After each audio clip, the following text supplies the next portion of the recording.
Naghahanap ka ba ng first big bike mo? Yung tipong pang beginner lang ba, hindi ka masyado mape-pressure? Ito na yung sagot dyan. Hindi yan. Joke lang. So, this is the 2024 Vitpilin 401. Modern cafe racer kasi timeless yung itsura, but in terms of features, busog na busog. LED sa headlights and sa taillight. Tapos, meron din siyang 5-inch na TFT display. Riding mode, meron siyang dalawa, street and rain. ABS niya, merong road and supermoto. Traction control, meron na rin sa easy shift. Naka-quick shifter na rin to mga bro, so napakalupit.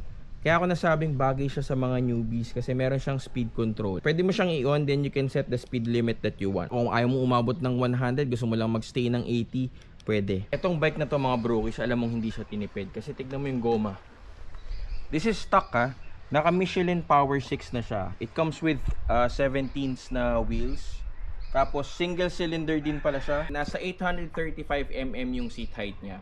Tsaka kung medyo challenge ka sa height, I think wala siya magiging problema kasi the bike is super light. 150 kilos lang to mga bro. So ito perfect to if you will use it for everyday use.